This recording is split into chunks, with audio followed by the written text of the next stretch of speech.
नमस्कार दोस्तों, मैं हूं आपका आध्यात्मिक दोस्त आचार्य मोहित और वेदसार संसार में आपका स्वागत करता हूं। दोस्तों, हमारे चैनल में सबसे रिसेंट वीडियो जो हमने अभी डाला है वह राक्षस संवत्सर के ऊपर है, जो कि विक्रम संवत 2078 शुरू हुआ है। इसके ऊपर हमने एक वीडियो बनाया है और इसके पूर्व के वीडियो में हमने बृहस्पति के गोचर के ऊपर बात किया था। प्रत्येक राशि के लिए बृहस्पति का गोचर कुंभ राशि में किस प्रकार का फल देगा। तो आज का जो हमारा विषय है, शायद यदि आपको याद होगा तो हम अपने चैनल में त्रिक भाव के राजयोग के ऊपर एक वीडियो सीरीज क्रिएट कर रहे थे, जिसमें हमने कुंडली के छठे भाव से बनने वाले दो राजयोग के ऊपर बात किया था। एक था हर्ष योग और दूसरा था शस्त्र योग। तो आज का जो हमारा विषय होगा वह कुंडली के अष्टम भाव से बनने वाले एक राजयोग के ऊपर होगा। जैसा कि हम सभी जानते हैं, कुंडली में 3 त्रिक भाव माने गए हैं। त्रिक भाव का अर्थ है सबसे अशुभ भाव। कुंडली का छठा भाव रोग ऋण और शत्रु का भाव कहलाता है। कुंडली का अष्टम भाव आयु मृत्यु का स्थान कहा जाता है और कुंडली का द्वादश भाव जो कि व्यय का भाव है, लॉसेस का स्थान है। तो यह 3 भाव, छठा, आठवां और द्वादश, एक अशुभ भाव कहा गया है। लेकिन क्या इस अशुभ भाव से कोई राजयोग नहीं बन सकते हैं? और यदि कोई राजयोग बनते हैं तो क्या इन अशुभ भावों से कोई राजयोग नहीं बनते हैं? तो इसी चीज़ को क्लियर करने के लिए मैं यह वीडियो सीरीज बना रहा हूं, जिसमें कुंडली के छठे भाव से बनने वाले 2 राजयोग, हर्ष योग और शस्त्र योग के ऊपर बात किया गया है। आज हम बात करेंगे कुंडली के अष्टम भाव में बनने वाले राजयोग। इसे हम सरल योग कहते हैं। तो जिस प्रकार कुंडली के छठे भाव से बनने वाला एक राजयोग था, जिसे हम हर्ष योग कहते हैं, वह इस प्रकार था कि कुंडली के छठे भाव में यदि कोई अशुभ ग्रह स्थित हो और छठे भाव का मालिक कोई दुह्य स्थान में स्थित हो तो फिर हर्ष योग का निर्माण होता है। लेकिन कुंडली के अष्टम भाव से बनने वाले राजयोग में थोड़े से चेंजेस हैं। इसके सूत्र में थोड़ा सा चेंज है। वह यह है कि कुंडली के अष्टम भाव के स्वामी किसी भी दुह्य स्थान में स्थित हो। दुह्य स्थान का अर्थ है छठा, आठवां और द्वादश। तो किसी भी दुह्य स्थान में स्थित हो तो फिर सरल योग का निर्माण होता है। जिस प्रकार इसका नाम है उसी प्रकार यह छोटा सा एक सरल सा प्रिंसिपल है जिसे आपको जानना चाहिए। तो क्यों इस प्रकार के राजयोग का निर्माण हो जाता है? जैसा कि हम जानते हैं, कुंडली का अष्टम भाव जो कि सबसे अशुभ भाव कहा गया है, तो वह भाव हमारा शत्रु है। उस भाव से रिलेटेड चीज़ें हमारे लिए विघ्न बाधा उत्पन्न करने वाली है। तो इसे हम एक काल्पनिक दृष्टिकोण से समझ सकते हैं। यदि हमारा दुश्मन किसी गड्ढे में पड़ा हो तो वो फिर हमारे लिए शुभ है। उसी प्रकार की स्थिति कुंडली में भी बनती है। कुंडली के अष्टम भाव के स्वामी जो कि दुष्ट स्थान के स्वामी हैं, किसी भी दुह स्थान में बैठ जाएं, जो कि छठा, आठवां और 12वां है, तो इससे रिलेटेड क्या फल उत्पन्न होते हैं इसके ऊपर हम पहले बात करते हैं, फिर हम कुछ एग्जाम्पल के थ्रू समझेंगे।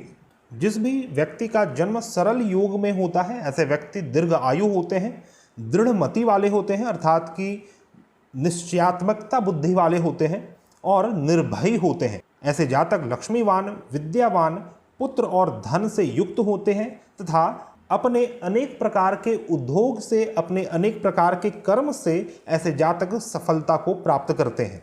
ऐसे जातक मन से, अंतःकरण से काफ़ी निर्मल होते हैं तथा शत्रुओं को जीतने वाले होते हैं। किसी भी प्रकार के बैड सिचुएशन में ऐसे जातक खड़ा रहना जानते हैं। सबसे विशेष बात इस राजयोग की यही होती है, कितना भी बुरी परिस्थिति उत्पन्न हो जाए जीवन में, लेकिन उनके दिमाग में कभी भी नकारात्मकता का विचार नहीं आता, बल्कि वो बड़े से बड़े नकारात्मक इन्वायरमेंट को पॉजिटिव में चेंज करना जानते हैं।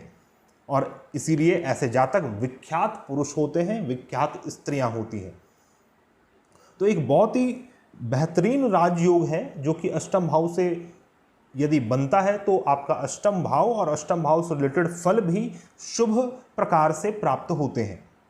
तो जिस प्रकार हर्ष योग मैंने आपको बतलाया था कि छठे भाव में कोई भी अशुभ ग्रह स्थित हो और छठे भाव के स्वामी किसी अशुभ स्थान में हो, तो आचार्यों ने क्यों अष्टम भाव में किसी अशुभ ग्रह को स्थित होना सही नहीं माना।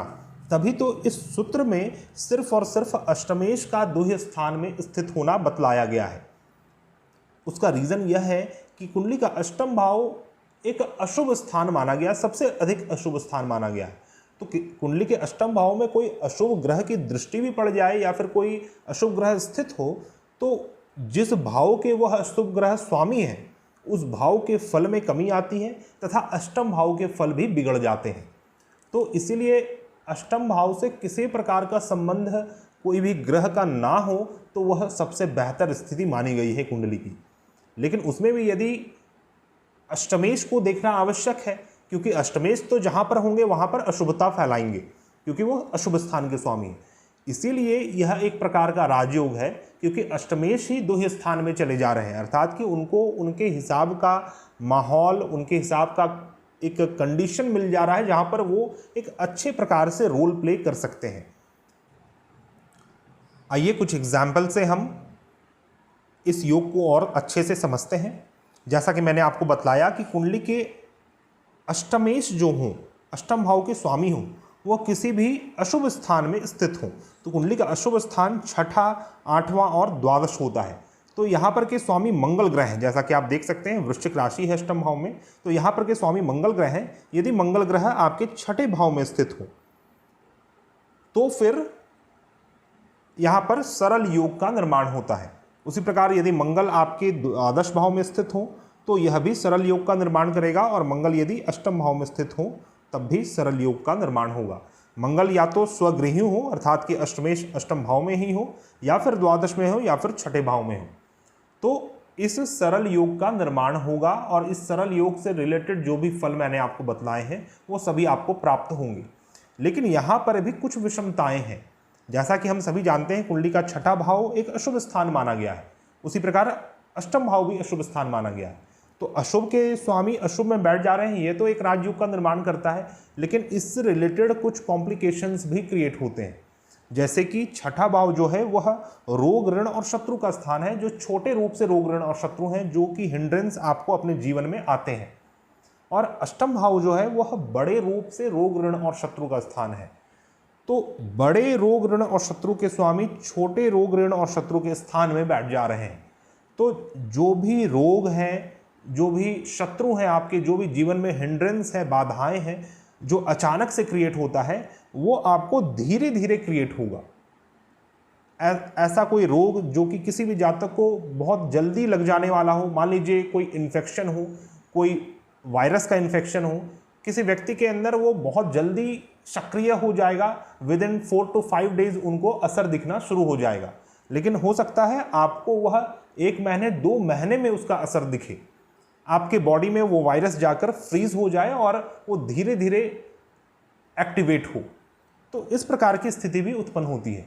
तो मैं आपको यही समझाना चाह रहा हूँ कि अष्टमेश किसी भी स्थान में हो, छठे में हो या द्वादश में हो, उससे रिलेटेड जो कॉन्सिक्वेंसेस हैं वो तो आपको प्राप्त होंगे ही, लेकिन वह एक राजयोग का भी निर्माण कर रहा है। उसी प्रकार यदि अष्टमेश आपके दशम भाव में हो तो यह आपके दशम भाव में अचानक से सडन इवेंट्स क्रिएट करते रहेंगे। उसी प्रकार किसी भी भाव में हो अष्टमेश तो उस भाव से रिलेटेड आपको अशुभ फल प्रदान करते ही हैं। लेकिन यदि छठे और द्वादश में हो, अष्टम में हो, तो वह अशुभ फल आपको प्राप्त ना होकर एक एक्स्ट्रा एडेड चीज़ प्राप्त होता है राजयोग के रूप में, यह सरल योग के रूप में। तो एक और एग्जाम्पल हम समझते हैं जिसमें हम धनु लग्न की कुंडली ले रहे हैं। धनु लग्न की कुंडली के लिए चंद्रमा आपके अष्टम भाव के स्वामी हैं। तो चंद्रमा आपके किसी भी भाव में स्थित हो, मान लीजिए चंद्रमा आपके द्वादश भाव में हो, तो चंद्रमा द्वादश भाव में आप देख सकते हैं कि चंद्रमा यहाँ पर नीच के हैं, वृश्चिक राशि के चंद्रमा है। तो क्या वृश्चिक राशि का चंद्रमा का फल प्राप्त नहीं होगा, सिर्फ और सिर्फ सरल योग का फल प्राप्त होगा? जी नहीं। मैं आपको बतला दूं कि यह जो सूत्र है यह किसी ग्रह विशेष को लेकर नहीं है, यह बल्कि भाव के स्वामी को लेकर है। अष्टम भाव से रिलेटेड यह राजयोग है। तो अष्टम भाव के स्वामी चंद्रमा एक दुहे स्थान में बैठ रहे हैं, तो इसका तो आपको शुभ फल प्राप्त होगा।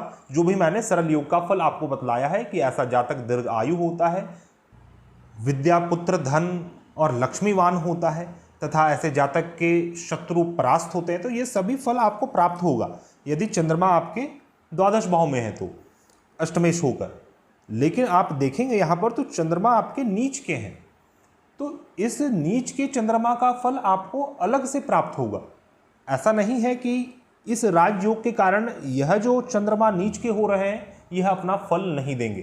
तो इन चीज़ों को भी आपको देखना आवश्यक है।